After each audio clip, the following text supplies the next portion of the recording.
il ne fallait pas. Eh bien écoutez, pour cette deuxième partie, j'ai le plaisir de vous présenter Christophe Guinet, qui est donc chercheur au CNRS et qui travaille au Centre d'études biologiques de Gizeh. Donc il va nous parler d'un sujet dont qu'on a somme toute très peu évoqué encore dans ce colloque de Collioure, et donc je suis vraiment content qu'on puisse parler mammifères marins. Et ça va nous permettre d'envisager une dimension de l'océan qui est très importante, mais qu'on a peu évoquée. Donc merci beaucoup d'être venu, et puis je te passe tout de suite la parole. Eh bien, merci beaucoup. Ben, tout d'abord, je suis vraiment heureux d'être parmi vous aujourd'hui. Donc, je vais vous parler des nouveaux explorateurs de l'océan, et en particulier de la partie australe de l'océan, les éléphants de mer.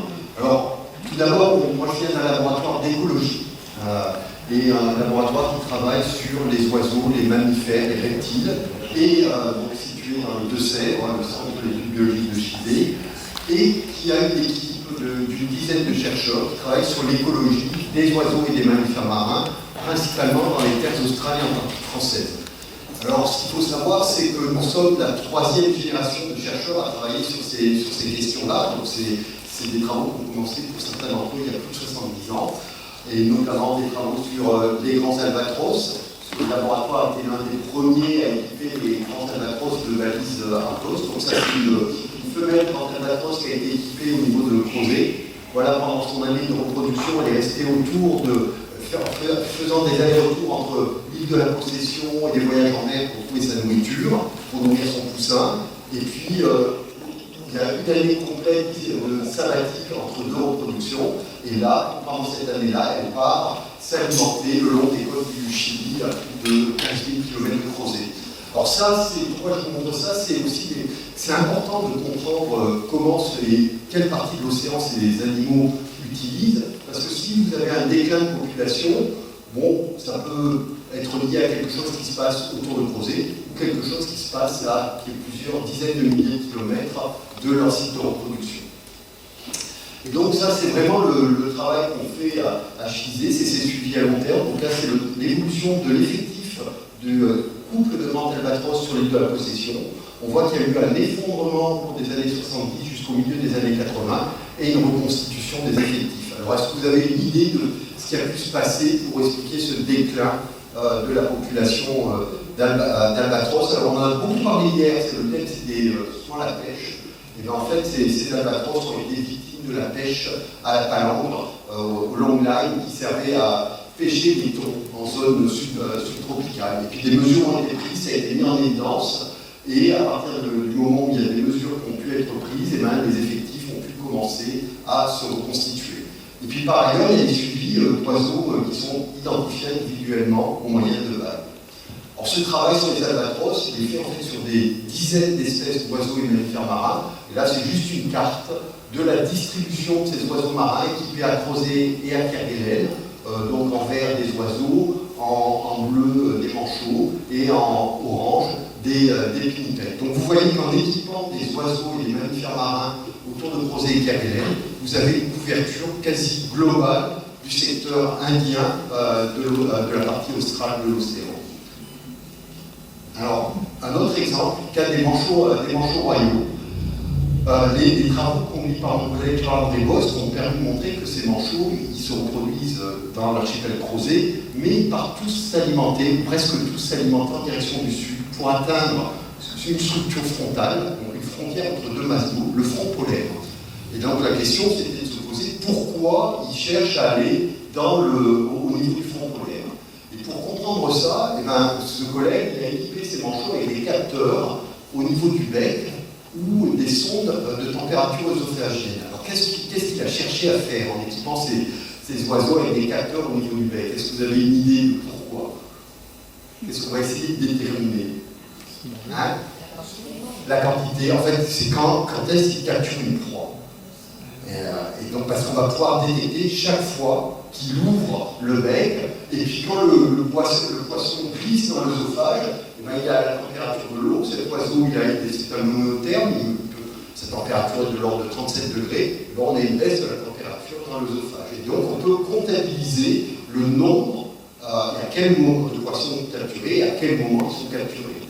Et donc à partir de ça, il a pu montrer que ces oiseaux, ils partent de creuser, et puis en fait, ils vont au front polaire, et on voit bien qu'au niveau du front polaire, ils capturent beaucoup plus, puisque chaque point, ça correspond à une capture, et puis aussi, ils capturent moins profondément.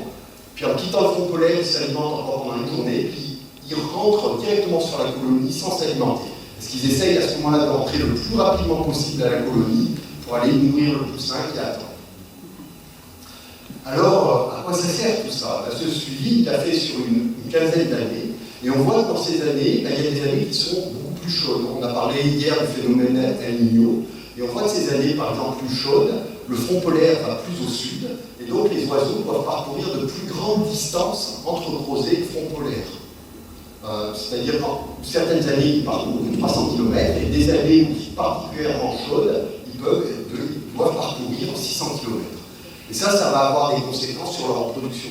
C'est-à-dire que si vous devez aller plus loin, vous allez mettre plus de temps pour y aller, plus de temps pour revenir, et quand vous revenez, il y a de fortes chances que votre poussin soit mort de faim. Et donc, ce qu'a fait ce collègue, c'est que suite à ces résultats, il a pris les scénarios, les modèles climatiques qui suggèrent l'évolution de la position du front polaire, qui va s'éloigner de plus en plus de crozet, et après il a fait des projections démographiques, et qui montrent que bon, si la situation ne changeait pas dans une population stable, par contre, si le front polaire s'éloigne progressivement de crozet, et bien d'ici 2100, on n'aura plus les manchots ne seront plus en capacité de se reproduire à crozet, puisque cette zone d'alimentation sera trop éloignée. Et alors la question c'est, est-ce que c'est ce qui est déjà en train de se passer? L'archipel crozet, c'était l'archipel qui hébergeait la plus grande colonie au monde de manchots royaux. C'est la colonie d'îles aux cochons, où 500 000 couples de manchots royaux venaient se reproduire chaque année. Alors c'est pas une île où on va régulièrement, on n'y va que très rarement. Et il y a eu, mais on suit cette colonie par des images satellites, puisqu'elle est tellement grande, cette colonie, qu'on peut la voir depuis l'espace. Et puis en 2017, on a pu retourner, survoler cette colonie en hélicoptère, et on s'est rendu compte qu'on était passé de 500 000 couples à 60 000 couples, soit une diminution de près de 90%. Donc, il y a quelque chose qui est en train de se passer dans l'océan. Que se passe-t-il exactement? C'est difficile de le savoir. Et donc, là, ce dont je vais vous parler, c'est comment, en fait, en étudiant des animaux marins et en les équipant, on peut d'abord mieux observer cet océan et mieux comprendre déjà son fonctionnement, mais aussi ce qui change dans l'océan austral. Alors, pour ceux qui étaient présents hier, on a beaucoup parlé de réchauffement climatique et notamment de l'évolution de la température de l'air. Donc voilà la situation actuelle, donc avec une augmentation extrêmement marquée de la température atmosphérique. Mais ce qu'il faut savoir, c'est que le gros de l'excès de chaleur sur notre planète, c'est pas dans l'atmosphère qui est stocké. On l'a dit hier, l'atmosphère c'est tout petit, l'air en plus a une faible capacité thermique, ça stocke peu de chaleur. Le gros de la chaleur, de l'excès de chaleur, est stocké dans l'océan. 93% de l'excès de chaleur est stocké dans l'océan. Et on sait que l'océan, c'est le régulateur du climat de notre planète. Alors, le problème, c'est qu'autant on avait beaucoup de stations météorologiques pour mesurer la température atmosphérique, autant on avait un réel déficit de mesures océanographiques dans l'océan. Alors, pour pallier à ça, il y a une quinzaine d'années,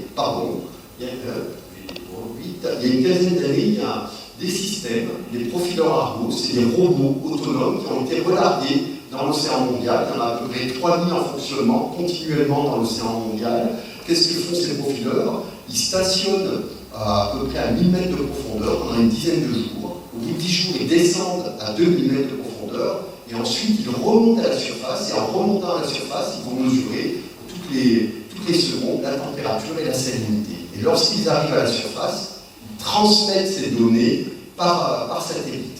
Et donc, grâce à ce moyen, on a pu vraiment considérablement augmenter nos observations sur l'évolution, sur la température de l'océan. Ceci étant, il y a des zones où on a peu d'informations. L'océan profond, au-delà de 2000 mètres de profondeur, puisque ces profileurs s'arrêtent à 2000 mètres. Les zones côtières, qui sont peu échantillonnées parce que ces profileurs, ils ne peuvent pas plonger, ils vont être limités par des profondeurs très faibles. Et puis les régions polaires. Alors, dans les régions polaires, le problème, c'est la présence de banquise. C'est-à-dire que s'ils remontent et qu'il y a la banquise, ils sont coincés par la banquise et broyés par les mouvements de la banquise. Et donc, or, si on regarde où se produit le réchauffement de l'océan mondial, c'est essentiellement dans les zones polaires, en Antarctique, mais plus encore en Arctique. Et si on regarde où se repartit l'effort d'observation, alors là, c'est toutes les mesures effectuées par des navires océanographiques, donc là c'est le sud, le nord, on voit qu'il y a un énorme biais vers l'hémisphère nord. Alors est-ce que vous avez une idée pourquoi il y a beaucoup de mesures océanographiques par des navires dans l'hémisphère nord et pas dans l'hémisphère sud? C'est simplement lié à la répartition des flottilles océanographiques. Les pays riches qui sont dans l'hémisphère nord et dans l'hémisphère sud, il y a moins de pays avec des navires océanographiques. Par contre, on voit que les profileurs Argo, dont je parle, les profileurs Argo, ils font quand même un sacré boulot, puisqu'ils vont vraiment homogénéiser la couverture de l'océan entre l'hémisphère sud et l'hémisphère nord. Mais on voit bien qu'il y a quand même un déficit de données dans les régions polaires pour les raisons que j'ai expliquées tout à l'heure. Et c'est là qu'est née l'idée d'utiliser ces animaux, les éléphants mers, pour essayer de boucher ces zones de manque d'observation. Alors, d'abord, je vais vous présenter un peu l'éléphant mer. Alors, l'éléphant mer, c'est le plus grand des phoques. C'est aussi le mammifère le plus dimorphique, puisqu'un mâle éléphant mer, ça pèse 2 à 3 tonnes, et c'est 5 à 6 fois plus gros qu'une femelle. Et ces animaux, ils ne reviennent à terre que 2 fois par an, au mois d'octobre pour se reproduire, et au mois de janvier pour muer, c'est-à-dire renouveler leur pelage. Et tout le reste du temps, ils sont en mer pour s'alimenter et stocker des réserves pour se reproduire et muer. Alors, la vie d'un éléphant mer, une femelle revient, elle donne naissance à un petit unique qui pèse une quarantaine de kilos à la naissance, qu'elle va alimenter à l'été pendant 3 semaines, plus ou moins en continu, ou de temps en temps, ces petits se reposent. Et en 3 semaines, la masse du petit passe de 40 à 110, 120 kg, avec certains petits qui pèsent jusqu'à 200 kg. Donc il y a un transfert massif de réserve de la mère vers le petit, et là on voit une femelle qui est équipée, prête à repartir en mer. Et voilà donc un petit qui vient juste d'être sevré, suivi d'un mâle qui revient à terre, et ce mâle qui revient à terre pour combattre notre mâle, pour accéder à la reproduction. Et puis vous connaissez tous le système de reproduction par harem des éléphants mers. Alors comment on travaille sur ces animaux? D'abord il faut les capturer, on va utiliser cette capuche pour leur bloquer la mâchoire et les aveugler, le temps de les anesthésier, pour leur coller ces appareils, et je vais vous expliquer qu'est-ce qu'on fait avec ces différents appareils. La première, alors ces balises, elles nous permettent de suivre leur déplacement, mais aussi au cours des déplacements et de la plongée de ces animaux, de mesurer et de transmettre des profils de température, salinité, fluorescence. Donc la fluorescence est pour mesurer les concentrations en phytoplancton, mais aussi d'oxygène dissous. Et puis si on a la chance de recapturer l'éléphant de mer quand il revient à terre, et ben on peut récupérer toutes ces informations, mais vraiment à très haute fréquence, c'est-à-dire une mesure toutes les secondes pendant des périodes de 3 à 4 mois. Donc on a vraiment un suivi très très haute fréquence des données environnementales. Alors que si on transmet, on peut transmettre que 2 à 4 profils par jour, et c'est des profils qu'on est obligé de dégrader, parce que par le système Argos, on ne peut pas envoyer des messages très longs. Alors, ces balises, en plus, elles nous donnent des informations sur les déplacements en mer de ces animaux. Donc, en haut, vous avez les trajets effectués par les mâles. Donc, ici, c'est l'Afrique du Sud, l'Australie, l'Antarctique, Kerguelen. Donc là, il y a 2000 km entre Kerguelen et l'Antarctique, et on voit que l'essentiel des mâles vont aller en zone antarctique pour s'alimenter. En rouge, c'est les femelles. Les femelles, elles vont prospecter plutôt en zone océanique, plutôt en zone subantarctique, et avec quelques femelles qui vont en Antarctique où elles restent en bordure de banquise. Et non seulement ces animaux, ils se déplacent sur des milliers, voire des dizaines de milliers de kilomètres, mais à partir du moment où ils quittent Kerguelen, ils ne vont faire qu'une seule chose, c'est plonger continuellement et profondément. Ici, c'est 1000 mètres, 1500 mètres. Et là, vous avez 6 mois d'enregistrement de la vie d'un éléphant de mer. Cet éléphant de mer, il plonge régulièrement au-delà de 500 mètres, parfois au-delà de 1000 mètres, et parfois au-delà de 1500 mètres. Et quand je dis continuellement, si on zoome sur 24 heures de la vie d'un éléphant de mer, voilà ce que vous allez observer. L'animal ne fait que constamment des yo-yo entre la profondeur, des grandes profondeurs où il descend pour s'alimenter, et des retours à la surface où il revient pour respirer. Et chaque jour, un éléphant de mer, en moyenne, il va plonger à 500 mètres de profondeur. Ils peuvent aller jusqu'à 2000 mètres de profondeur. La durée des plongées est de l'ordre de 21 minutes. Entre chaque plongée, au maximum, ils vont passer 3 minutes à la surface à respirer. Et ils vont effectuer une soixantaine de plongées par jour. Et entre chaque plongée, ils vont parcourir entre 0 et 2 km. Et donc là, si on combine toutes ces données océanographiques obtenues le long des trajets et des plongées, et bien là, vous avez un enregistrement entre Kerguelen et l'Antarctique. Vous voyez bien le gradient entre des eaux relativement chaudes, alors relativement parce que c'est 5 degrés, et des eaux très froides qui mesurent moins 1,8 degrés en Antarctique, et puis le changement saisonnier entre la fin de l'été austral et l'hiver où les eaux de surface se sont refroidies. Donc on peut, grâce à ces animaux, obtenir un suivi des conditions océanographiques sur de grandes distances et sur différentes périodes de l'année. Et puis là, c'est un autre trajet effectué par une femelle. Et là, si on récupère la balise, on a cet enregistrement à très haute fréquence de la température, de la salinité. Et si on zoome sur 3 jours, voilà, juste un exemple. Donc aujourd'hui, on n'a pas de système qui nous permet, pour l'océan austral, d'obtenir ce type de données à ce niveau de précision et de résolution. Il n'y a pas d'équivalent. Donc plus c'est rouge, plus c'est chaud, plus c'est bleu, plus c'est froid. Et là, c'est juste 3 jours de données. Non seulement on va mesurer la température, mais on a parlé tout à l'heure de la couleur de l'eau, du phytoplancton. Donc là, c'est une image de la concentration en phytoplancton à la surface de l'océan mesurée par satellite. Et bien là, c'est une femelle qui était équipée entre Kerguelen qui a été en Antarctique. Et grâce au fluorimètre, on va avoir la concentration en chlorophylla, donc en phytoplancton, entre Kerguelen et la zone antarctique pendant l'été austral. Et puis là, on voit un arrêt brutal de la production de phytoplancton. Et comme on mesure la température et la salinité, on a la densité. Et là, en fait, on voit un changement de densité qui est lié à la formation de la banquise. Parce que quand vous formez de la banquise, vous relarguez du sel. La concentration en sel est de l'ordre de 34 grammes de sel par litre dans l'eau de mer, et dans la banquise, elle n'est plus que de 9 grammes par litre dans la glace. Et ce travail, donc, je vous en ai parlé à Kerguelen, mais en fait, il est conduit aussi bien à Kerguelen, mais dans d'autres localités par des collègues étrangers, aussi bien en Antarctique qu'en Arctique. Et toutes ces données, on les a rassemblées, calibrées, validées au niveau international, et maintenant elles sont distribuées à l'ensemble de la communauté scientifique internationale. Et vous voyez par rapport à l'exemple que j'avais pris au départ, et bien grâce aux phoques en bleu, et ben on est parvenu à boucher ce trou d'observation qu'on avait au niveau de la zone antarctique. C'est un peu moins vrai pour la zone arctique, parce qu'on n'a pas encore développé un tel effort d'observation. Et toutes ces données, si vous voulez aller jeter un coup d'œil, vous pouvez consulter le site meop.net. Et juste un chiffre, aujourd'hui, les données phoques en Antarctique, c'est 98% des profils de température et salinité mesurés dans la zone de banquise antarctique. Donc c'est quasiment la totalité des informations disponibles. Alors, on a parlé de la mesure de la température, de la salinité, de la fluorescence, mais là je vais vous parler d'un autre type de mesure. Là, qu'est-ce qu'on a mis sur la tête de cet éléphant de mer? Un nouveau petit appareil qui est en fait un enregistreur acoustique. Alors, je vais vous expliquer qu'est-ce qu'on peut faire avec de l'acoustique. Alors, il n'y a pas que de l'acoustique, il y a un accéléromètre, un magnétomètre, un capteur de pression, un GPS pour localiser l'éléphant de mer très précisément chaque fois qu'il revient à la surface, un capteur de lumière, un capteur de température.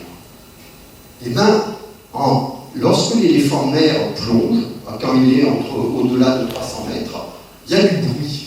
Et il y a un bruit ambiant. Et ce bruit ambiant, il est fonction de ce qui se passe notamment à la surface, et notamment de l'état de la mer. C'est-à-dire que quand vous avez des vagues qui déferlent, aujourd'hui il y a du vent, quand elles déferlent, ces vagues produisent des bulles d'air. Ces bulles d'air, elles vont éclater, et en éclatant, elles génèrent du bruit. Et donc on peut entendre ce bruit. Et ce bruit est proportionnel en fait à l'état de la mer à la surface, qui est lui-même proportionnel de la force du vent qui souffle. Et donc là, ce qu'on voit, c'est sur un enregistrement de plusieurs jours, on voit des zones plus sombres, des zones plus claires, qui correspondent à différents niveaux de bruit ambiant, qui sont reliés à différents états de la mer et à différents niveaux de vent. Et ça, on l'a validé. Donc, vous avez en rouge le niveau de vent estimé par les mesures acoustiques effectuées par les éléphants de mer, comparé à des mesures issues de satellites et d'un modèle océanographique. Et on voit bien qu'il y a un très bon lien entre les mesures in situ effectuées par l'éléphant de mer et les mesures obtenues au même endroit le même jour par le modèle qui assimile les données satellites. Et non seulement on a la vitesse du vent, mais ce qu'on s'est rendu compte, c'est que quand il y avait suffisamment de vent, s'il n'y a pas de vent, cette relation elle n'existe pas, mais quand il y avait suffisamment de vent, nos éléphants de mer, quand ils reviennent à respirer à la surface, ils vont s'orienter d'une certaine façon. Alors ce qu'il faut savoir, c'est que quand ils reviennent à la surface, ils ne reviennent que pour respirer, ils ne nagent pas. Ils se tiennent verticalement dans la colonne d'eau. Et à votre avis, qu'est-ce qu'ils cherchent à faire? Comment ils vont s'orienter par rapport aux vagues? C'est assez simple. Pas les vagues dans le dos. Hein? Les vagues dans le dos. Exactement. Ils vont essayer d'éviter que les vagues viennent gêner leur respiration. Et donc, en fait, on s'est rendu compte que ça nous donnait la direction des vagues et la direction du vent. Et non seulement ça nous donne la direction des vagues et donc du vent, mais ça va nous donner aussi d'autres informations sur la fréquence et l'amplitude des vagues. Alors si votre éléphant de mer se tient verticalement à la surface, quand vous avez une vague qui arrive, il va être soulevé par la vague. Une fois qu'elle est passée, il redescend. Et grâce à l'accéléromètre, on va pouvoir détecter ce signal. Et on va pouvoir détecter à quelle fréquence il est soulevé et redescend. Et donc ça nous renseigne sur la fréquence des vagues. Et par ailleurs, le temps qu'il met à être soulevé et le temps qu'il met à redescendre, ça nous donne l'amplitude. Et donc là, vous avez juste sur 20 jours les variations de fréquence des vagues mesurées à partir des mesures éléphants de mer grâce à l'accéléromètre. Voilà, juste un autre exemple des mesures océanographiques permises par ces animaux. Alors là, je vous remets les mâles, les trajets des mâles éléphants de mer, et on s'est rendu compte qu'ils allaient en Antarctique, ils vont séjourner pendant plusieurs mois pour s'alimenter. Mais ils ne vont pas s'alimenter n'importe où en Antarctique. En fait, ils vont s'alimenter dans des zones de mer ouvertes qu'on appelle des polynies. Alors, c'est des zones ouvertes dans la glace, dans la banquise. Donc, c'est de l'eau libre au milieu de la banquise, où ces mâles vont concentrer leur temps pour aller pêcher. Et probablement, ils sont dans ces zones d'eau libre pour pouvoir respirer à la surface, parce qu'ils ne peuvent pas aller respirer sous la glace. Or, ces polynies, elles ont un rôle majeur dans ce qu'on appelle la formation d'eau dense antarctique. Alors, qu'est-ce qui se passe? L'Antarctique, c'est très froid. C'est aussi l'altitude maximale au milieu de l'Antarctique, c'est 4000 mètres. Cet air froid qui est formé au cœur de l'Antarctique, qui est dense, très sec, va débouler le long de vallées glaciaires à très grande vitesse. C'est des vents qui peuvent atteindre 150, 200, voire 300 km/h et vont atteindre la zone de la mer. Ils sont tellement violents, ces vents, que déjà, ils vont repousser la banquise. En plus, ils sont très froids, ils font moins 30, moins 40 degrés. Donc, qu'est-ce que ça va provoquer? Ça va provoquer la formation continue de glace. Mais cette glace, elle ne s'accumule pas, elle est chassée vers le large par la puissance de ces vents. Et qu'est-ce que je vous ai dit tout à l'heure par rapport à... Qu'est-ce qui se passe quand on forme de la banquise? Le sel. Le sel. Donc, vous refroidissez la surface de l'océan, vous augmentez la concentration en sel. Donc, qu'est-ce qui se passe? Vous avez une eau plus froide, plus chargée en sel. Et bien voilà, une eau plus dense qui va couler. Et cette eau dense, qui est formée par ces bancs catabatiques, elle coule et elle va s'écouler sur le fond des océans. Et c'est le moteur de ce qu'on a entendu parler hier, de ce qu'on appelle la circulation thermohaline. Donc les variations de formation d'eau dense en Antarctique peuvent avoir des répercussions majeures à l'échelle globale du fait de cette circulation thermohaline. Et donc là, qu'est-ce qu'on essaye de faire? C'est en combinant d'une part les balises qu'on utilise avec le système d'hydrophone, d'avoir à la fois des mesures océanographiques, c'est-à-dire l'évolution de la température, de la salinité, donc température ici, on voit bien que la température diminue, on voit que la salinité augmente, avec des mesures acoustiques qui nous permettent d'estimer la vitesse du vent. Et donc, on va pouvoir relier les événements de vente katabatique avec les événements de formation d'eau dense, savoir si, selon les conditions, on en forme plus ou moins. Et donc, aujourd'hui, a priori, les éléphants de mer seront le seul système dont on disposera pour étudier ces questions. Alors, toutes ces données, elles alimentent un ensemble de programmes, que ce soit des programmes d'océanographes qui travaillent sur ce qu'on appelle la biogéochimie, c'est-à-dire l'étude du phytoplancton, de la, justement, séquestration du carbone par la pompe biologique, des océanographes physiciens, des océanographes qui travaillent sur le bruit marin, et puis, bien évidemment, des écologues comme moi, parce qu'à la base, je suis un écologue. Et là, c'est ce dont je vais vous parler maintenant, c'est aussi qu'est-ce qu'on apprend dans le domaine de l'écologie à travers ces animaux. Alors, première chose qu'on apprend, c'est qu'on va déployer, avec un accéléromètre qu'on met sur la tête, on va pouvoir détecter des choses bien particulières. Ce sont les mouvements de tête effectués par l'éléphant de mer au cours de sa plongée et associés à ce qu'on appelle les tentatives de capture de proie. Vous vous rappelez ce dont je vais parler tout à l'heure pour les manchots, ben là c'est un autre système pour essayer d'évaluer si on capture plus ou moins et à quel moment on capture ces proies. Et donc là vous avez 24 heures d'enregistrement de plongée d'éléphants de mer. En rouge vous avez des eaux chaudes, en bleu des eaux froides, et puis les points ça représente les tentatives de capture de proie. Et donc ce qu'on voit c'est qu'il y en a déjà beaucoup. On a pu montrer que ces animaux capturent essentiellement des petits poissons, des poissons lanternes qui mesurent une dizaine de centimètres. Et ce qui est intéressant, c'est qu'on voit que quand ces animaux rencontrent des eaux plus chaudes, et bien pour accéder à leur proie, ils sont obligés de plonger plus profondément. Donc on voit bien que la température de la colonne d'eau va conditionner la distribution verticale de leur proie. Donc si on a un océan qui se réchauffe, a priori les proies seront plus profondes à atteindre. Et puis bon, avec un autre type d'appareil, donc c'est la même chose, avec un magnétomètre, on peut aussi reconstituer en 3 dimensions la trajectoire de la plongée au cours de la plongée.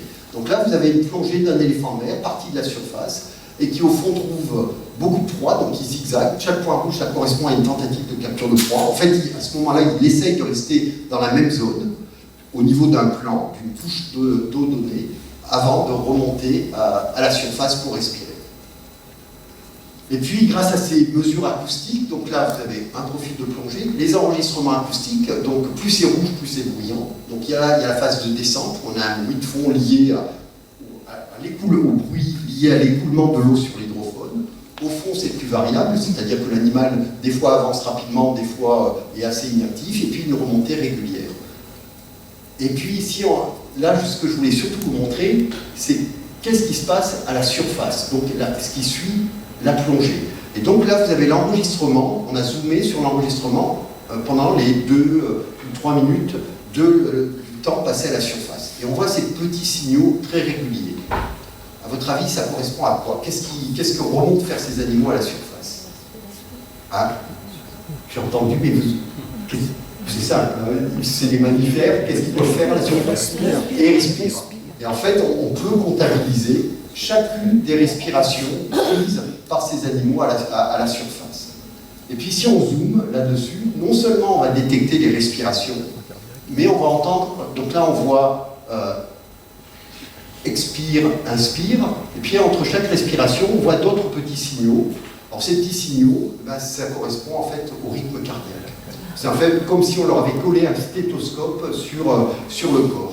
Alors, avoir la respiration et le rythme cardiaque, pourquoi c'est intéressant pour nous? Parce qu'on peut estimer le métabolisme, donc la dépense énergétique de ces animaux liés à la plongée qu'ils ont effectuée précédemment. Alors, je vous ai dit, grâce au fluorimètre, on peut avoir des informations sur les niveaux. Alors, même si on m'a dit qu'il ne fallait plus représenter ma pyramide trophique de cette façon, mais bon, on a des informations sur le niveau primaire, le phytoplancton. Grâce au comportement de pêche des éléphants de mer avec les accéléromètres, on voit ce qui se passe au niveau de leur proie. Mais aujourd'hui, l'inconnu, c'est qu'est-ce qui se passe dans ce qu'on appelle les niveaux intermédiaires. Donc, ce qu'on a du mal, nous, à observer. Alors, comment on va essayer d'étudier ça? Eh bien, au départ, on s'est appuyé sur les sens que pouvaient utiliser les éléphants de mer pour localiser leur proie sous l'eau. Alors, à votre avis, sur quel sens? Alors, oui, je vois quelqu'un qui se tire les moustaches. Donc, en effet, Ces vibrisses, et ça a été montré en captivité, alors pas sur des éléphants de mer, mais sur d'autres espèces de phoques, ça va permettre de détecter ce qu'on appelle les champs vibratoires provoqués par les battements de nageoires d'un poisson, qui va créer une perturbation. Grâce aux vibrisses, le phoque va pouvoir détecter ces vibrations et remonter vers la source qui produit ces vibrations et ainsi capturer le poisson. Et ça a été testé en bassin en aveuglant des phoques. Alors, en effet, les vibrisses, c'est important. Le deuxième élément très important, c'est ça. Alors, vous allez dire, qu'est-ce qu'on peut voir quand on pêche à 500 mètres de profondeur, de nuit et tout ça? Bon, on en parlera tout à l'heure. Et puis, un troisième élément, alors c'est pas évident sur cette photo, c'est l'acoustique. Mais l'acoustique passive, c'est-à-dire simplement d'écouter ce qui se passe dans mon environnement et peut-être de détecter les bruits produits par les proies pour les repérer. Et donc voilà, ça c'est une plongée, vous êtes à 600-800 mètres de profondeur, vous voyez rien, strictement rien. Sauf de temps en temps, Gabi en a parlé tout à l'heure, on a énormément d'organismes qui produisent de la lumière, qui sont bioluminescents. Et notamment ces poissons lanternes, on les appelle poissons lanternes ou mytophidés, parce qu'ils sont en fait équipés de photophores qui leur servent à se reconnaître entre sexes, mais aussi entre espèces, enfin, et assurent aussi plein d'autres fonctions que je n'ai pas le temps de détailler ici. Et donc la question qu'on s'est posée, c'est est-ce que des éléphants de mer utilisent cette information, donc la bioluminescence de leur proie, pour localiser et capturer leur proie? Alors pour faire ça, tout à l'heure je vous ai montré la partie acoustique, donc l'hydrophone, mais juste à côté, ici, vous avez un capteur de lumière, très haute sensibilité et haute fréquence. On mesure la lumière 50 fois par seconde. Et ça et à de très faibles intensités. Et ça nous permet de détecter ces signaux de bioluminescence. Alors je vais juste vous présenter un exemple. Là, vous avez une plongée, donc notre éléphant de mer, il est descendu à peu près à 500 mètres de profondeur pour pêcher, il remonte. Ici, vous avez les signaux d'accélération qui correspondent à ce que j'appelle tout à l'heure les tentatives de capture de proie. Et puis en dessous, vous avez des événements de bioluminescence. Et vous voyez que sur ce graphe, que pratiquement toutes les tentatives de capture de proie sont associées à un événement de bioluminescence. Donc il y a une association assez étroite, mais pas systématique, entre bioluminescence et tentative de capture de proie. Par contre, on ne sait pas si c'est la cause ou la conséquence. C'est-à-dire, est-ce que c'est le poisson qui perçoit l'éléphant de mer approcher et qui va produire un flash lumineux pour essayer d'effrayer son prédateur? Alors ça marche si vous êtes un poisson ou un calmar, ça marche un peu moins si vous avez à faire face à un éléphant de mer, mais c'est souvent un système de défense pour les organismes marins, de produire un flash lumineux. Vous êtes dans une salle noire, on éclaire brusquement la lumière, vous êtes aveuglé. C'est le même principe. Et puis, l'autre chose, c'est... Alors, j'ai parlé tout à l'heure des sens utilisés par les éléphants de mer, a priori pour localiser leur proie, mais il y a des choses dont ils ne disposent pas. Ce ne sont pas des dauphins, ce ne sont pas des cachalots, et donc ils n'ont pas de système d'écolocalisation, c'est-à-dire de sonar. Et donc, qu'est-ce qu'on a fait avec ses collègues britanniques? Eh ben, on leur a rajouté un petit sonar sur la tête. Donc, qu'est-ce qu'on fait? On émet un son de faible puissance, très haute intensité, pour pas que l'éléphant de mer puisse l'entendre, ainsi que ses prédateurs, parce qu'on ne devrait pas signaler la présence de l'éléphant de mer à ses prédateurs. Et ce signal va, en fait, atteindre une cible, et une fois que la cible est atteinte, il y a un écho qui parvient et qui est enregistré. Et donc, ça nous permet, en fait, d'évaluer acoustiquement ce qui se trouve devant l'éléphant de mer au cours de sa plongée. Alors, c'est tout petit, ça mesure 10 cm de long, 5 cm de large et 4 cm de haut. Ça a une autonomie d'un mois, quasi en continu. Par contre, c'est comme c'est une petite lampe que vous avez dessus. La portée, elle est limitée à 6 mètres. Et vous avez un angle de vision qui est de 4 degrés. Donc, c'est vraiment très, très faible. Ceci étant, ça nous a apporté des informations assez intéressantes. Donc ici en haut, vous avez la variation de la profondeur. Donc là, votre éléphant de mer, il est passé de 130 à 140 mètres. Et vous voyez grâce au sonar qu'entre 5 et jusqu'au niveau de la tête de l'éléphant de mer, vous voyez une trace. En fait, qu'est-ce qui se passe? C'est qu'il y a, vous avez détecté une cible, votre éléphant de mer avance, et donc la cible se rapproche de l'éléphant de mer au cours du temps. C'est ce qu'on voit ici. Et le signal d'accélération nous dit qu'il n'y a pas eu de tentative de capture de proie. Donc c'était a priori quelque chose qui n'était pas intéressant pour l'éléphant de mer, et qui était passif dans la colonne d'eau. Ici, là, il y a inflexion de la descente de l'éléphant de mer, un signal assez marqué au niveau du microsonar, et puis un gros signal d'accélération, donc tentative de capture de proie. Donc a priori, là, ce que le microsonar voit correspond à une proie que l'éléphant de mer a essayé de capturer. Et puis là, un cas inverse, l'éléphant de mer apparemment essaye de capturer quelque chose, remonte, donc poursuit quelque chose, on voit une cible apparaître, et puis là, suivi par une tentative de capture de proie. Donc on arrive aussi, grâce à ces appareils, à discriminer des choses qui sont liées à des proies versus d'autres choses dont on ne sait pas ce que c'est. Et là, je vais juste vous présenter un résultat. Donc une femelle qu'on a équipée à Kerguelen. Donc là, en jaune, c'est la partie du trajet sur laquelle le microsonar a fonctionné. Là, vous avez en haut les enregistrements de température. Donc plus c'est rouge, plus c'est chaud, plus c'est bleu, plus c'est froid. Et tous les points noirs, ça correspond aux tentatives de capture de proie. Alors tout à l'heure, on a parlé des migrations nictémérales, et bien c'est ce qu'on voit ici. Vous voyez que la nuit, en fait, ça correspond à la nuit, notre éléphant de mer, il pêche plus proche de la surface et il s'enfonce de jour, il remonte la nuit, il se renfonce de jour. Tout simplement parce qu'il suit les mouvements de ses proies qui remontent vers la surface la nuit, qui s'enfoncent dans la colonne d'eau de jour. Et voilà ce que nous donne le microsonar. Et bien déjà, on voit que le long de la trajectoire, on a quelque chose de très variable, avec des zones où on a énormément d'échos, donc on détecte énormément de choses, et profondément, même très profondément, puisque là ça va jusqu'à 500 mètres de profondeur. Et puis après, on voit aussi alors là c'est la force de l'écho, ça nous donne une indication de la taille de l'organisme détecté, vivant ou non, hein, on ne sait pas. Et là c'est le nombre d'échos. Donc on voit que pareil, il y a des zones où on a beaucoup d'échos, d'autres zones où on en a beaucoup moins. Donc là, ça commence à nous donner des informations sur comment sont structurés différents organismes le long de la trajectoire et dans la colonne d'eau visitée par les éléphants de mer. Et ça, nous, ce qu'on essaye de faire, c'est de relier ça aux structures océanographiques visitées par les éléphants de mer au cours de leur trajet. Et le dernier point que je vais vous présenter, là c'est un exemple. Vous avez la trajectoire de votre éléphant de mer. Vous voyez que cet éléphant de mer là s'enroule autour d'un énorme tourbillon, ça fait pratiquement 200 km de diamètre. Et la couleur du cercle vous donne le nombre de tentatives de capture de proie. Donc quand c'est blanc, c'est 400 tentatives par jour. Quand c'est rouge, c'est 800. Et qu'est-ce qu'on voit?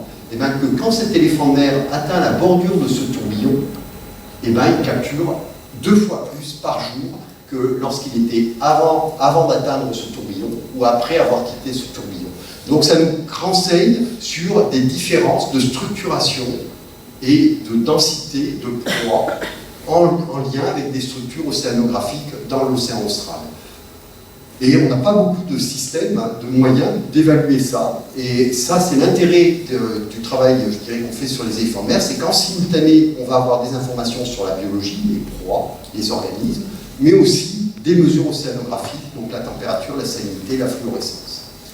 Voilà, donc pour conclure, je dirais que vraiment, les éléphants de mer sont devenus des auxiliaires très précieux pour les études océanographiques de l'océan austral. Comme je l'ai dit au départ, c'est à ce jour le seul moyen dont nous disposons dans l'océan austral pour faire des études à fine échelle. Et surtout, ça nous permet vraiment de faire un lien très étroit entre océanographie physique et biologie. Et de voir comment, justement, les fronts, les tourbillons structurent ce qu'on appelle les champs biologiques, c'est-à-dire le phytoplancton, le zooplancton et les proies des éléphants de mer. Et juste pour dire, je pense qu'ils ces animaux, ils n'ont pas encore fini de nous étonner, parce qu'on réfléchit déjà aux futures générations d'appareils qu'on va déployer sur ces animaux, en sachant qu'il y a de nombreuses contraintes. On ne peut pas leur mettre des appareils d'une taille énorme.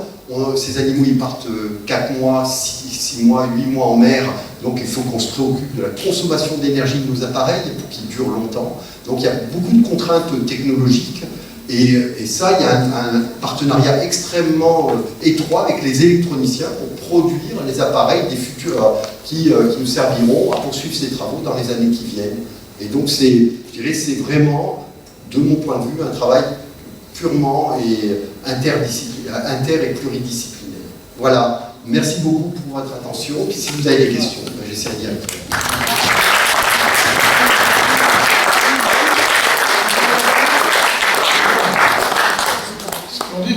Splendide. Alors moi j'ai 3 questions qui me brûlent tout de suite. Ils dorment pas? Ils dorment. Alors si, je vous ai enlevé un morceau, mais parce que je dis que je vais être trop long, mais si, ils dorment. Ils dorment, c'est ça. En fait, ça c'est une série de plongées d'éléphants de mer. Donc on voit que là c'est la vitesse verticale. Et on voit dans ces zones bleues, ils ont une vitesse verticale qui est très, très faible. Et puis si on regarde le profil de plongée, on a ces profils de plongée très particuliers. On voit l'éléphant de mer descendre très régulièrement. Et en fait ça correspond à des plongées de dérive passive ou plongées de repos. Et on voit bien que grâce à l'accéléromètre, que c'est de repos, il n'y a pas d'activité parce que là, il n'y a aucune activité d'accélération. Donc vraiment, votre animal il est inerte. Et puis, grâce à la coussonde, enfin au magnétomètre et à l'accéléromètre, on peut reconstruire la trajectoire en 3 dimensions. Et on se rend compte que pendant cette phase de dérive, il ne tombe pas en ligne droite, mais en fait, il décrit une spirale. Il s'enfonce dans une spirale, un peu comme une feuille morte qui se décroche d'un arbre et qui tombe au sol. Et puis, au bout d'un moment, il n'y a plus de réserve d'oxygène, donc il faut nager pour regagner la surface. Et puis, dernier élément, si on regarde la posture de l'éléphant de mer, là, c'est au début, quand il plane, puis quand il dérive, qu'est-ce qui se passe? Hop, il bascule le ventre en l'air. Alors, est-ce que vous avez une idée? Est-ce que tu as une idée? Il fait des micro-siestes. Il fait des micro-siestes, mais pourquoi il tourne le ventre en l'air, à ton avis? Bronzé. Pas pour que ça dure plus longtemps. Non. C'est une question de répartition de densité dans le corps. Hein? En fait, la colonne vertébrale, c'est la zone la plus dense chez les vertébrés. Et donc, son point de gravité étant au niveau de la colonne de l'axe vertébral, comme il est complètement inactif, il bascule le ventre en l'air. Voilà. Et alors, tu as parlé de tentatives de capture de proie. Ça veut dire que vous ne savez pas celles qui sont réussies? Alors, on ne sait pas à 100% celles qui sont réussies. On a de bonnes raisons de penser que la plupart sont réussies. Alors déjà, on a montré qu'il y avait... Alors si, un autre point, pour finir sur les plongées de dérive, ça me permet de compléter ce que je vais raconter. C'est que ces éléphants de mer, ils vont en mer pour se nourrir. Donc ils capturent ces myctophidés, alors, notamment parce que ce sont des poissons qui sont très riches, très gras, hein, donc très riches en lipides. Et donc, ils doivent, au cours de leur voyage en mer, accumuler des réserves, et ce sont essentiellement des réserves de graisse. C'est pour ça que les éléphants de mer ont été chassés pendant des siècles par l'homme, c'était pour exploiter leur graisse. Donc, au fur et à mesure, vous engraissez. Donc, qu'est-ce qui se passe? Votre densité, elle, diminue. Donc, votre flottabilité, elle augmente. Et donc, c'est ce qu'on voit ici, c'est qu'au fil du temps, là, votre éléphant de mer, il part de Kerguelen, il est super maigre parce que c'est une femelle, elle a allaité son petit. Et puis, au fil du temps, elle se nourrit et elle s'engraisse, sa densité diminue. Et donc, là, c'est ce qu'on voit ici. C'est que la vitesse de dérive diminue. Et donc, ça nous renseigne à quelle vitesse notre animal il est en train de s'engraisser. Et on a pu relier que cette vitesse, donc la variation de la vitesse verticale au cours du temps, elle était directement proportionnelle au nombre de tentatives de capture de proie effectuées, en tenant compte de la zone géographique où ils vont s'alimenter. Et alors la dernière, quand ils vivent comme ça dans l'océan lointain, ils sont totalement solitaires, ils ne sont jamais en groupe? Alors, ils sont probablement solitaires. En fait, grâce aux hydrophones qu'on leur a déployés, ce qu'on nous montre, c'est qu'il n'y a aucune communication vocale de leur part. Donc, ils ne cherchent pas à établir des contacts avec des congénères, alors que quand ils sont à terre, ils sont vocaux. Et par contre, ce qu'on a montré aussi, on a fait des simulations, c'est que dans un grand tourbillon où on peut avoir plusieurs centaines d'éléphants de mer qui sont présents simultanément dans ce tourbillon, mais c'est plus lié à de la chance et à la convergence, parce qu'on a 100 000 femelles qui se reproduisent à Kerguelen, et donc qui peuvent arriver à des moments différents et quitter à des moments différents la même structure océanographique. Mais a priori, on n'a pas d'interaction sociale en mer. Bon, je suis désolé d'avoir mobilisé les questions. Allez-y, n'hésitez pas. Ah, là, Pourquoi est-ce que vous avez pris l'éléphant de mer? Pourquoi pas un phoque de Weddell ou un phoque crabier? Alors on travaille aussi sur les phoques de Weddell, mais les phoques de Weddell sont beaucoup plus résidents. Ils restent tout au long de l'année en Antarctique. Et nous, ce qui nous intéressait notamment dans les éléphants de mer, c'est d'avoir cette vision synoptique de ce qui se passait dans l'océan austral. Chose qu'on n'aurait pas pu faire avec les phoques de Weddell. Par contre, les phoques de Weddell, on les étudie. Enfin, c'est mon collègue Jean-Benoît Charassin au Musée d'histoire naturelle à Paris, ou l'océan, qui fait ça, mais c'est plus pour faire des études locales. Et les phoques crabiers, ça serait bien, mais ils plongent moins profondément, et puis surtout, ils sont très, très difficiles à capturer, et impossibles à recapturer. Alors que là, la beauté, c'est que nos éléphants de mer, ils partent en Antarctique s'alimenter, ou dans l'océan du large, mais ils reviennent systématiquement à Kerguelen pour muer et se reproduire. Et comme ils ont une balise Argos, on sait quand ils reviennent, et à quel endroit ils reviennent, et donc on peut envoyer une équipe sur le terrain qui les recapture et qui récupère les appareils. Parce qu'il est impossible pour nous de transmettre les volumes de données collectées. Juste pour vous donner un ordre d'idée, c'est un enregistreur acoustique tel qu'on déploie, quand il revient, selon les versions, c'est entre 500 gigas de données jusqu'à 1 téra de données stockées dans l'appareil. Et donc, tant qu'on n'a pas récupéré l'appareil, on n'a rien. On a juste dépensé de l'argent pour rien. d'autres questions? Oui. Oui, alors, je brûle de poser pas mal de questions, je vais me limiter à 2 questions. Est-ce que les éléphants de mer n'essayent pas de se débarrasser de ces appareils, ce qui paraissait naturel? Et la deuxième question, est-ce que ça influe sur leur pouvoir de séduction en disant voilà, tu as le dernier appareil émetteur-récepteur, voilà, ou au contraire, voilà, tu es pas bien recommandé, on ne te veut pas.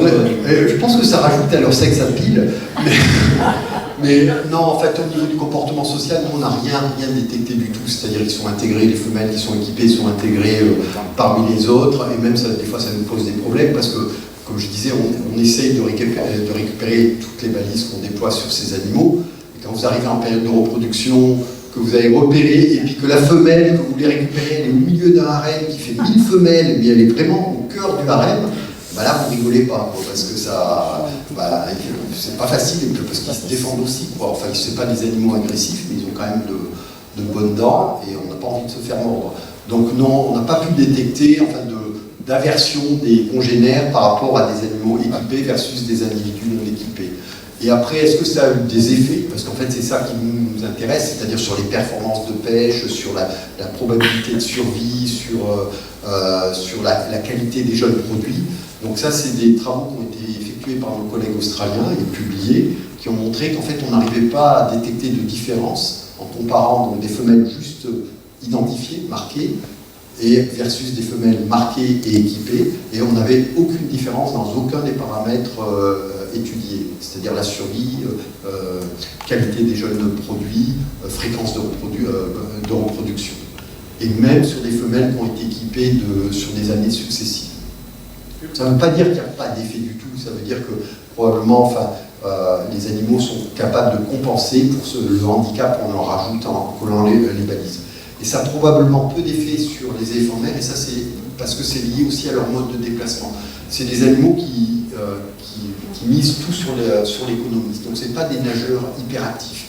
L'essentiel, en fait, au moment où ils vont le plus vite dans la descente, c'est pas au moment où ils nagent activement, mais c'est en fait des moments où ils utilisent leur propre densité pour planer en direction du fond.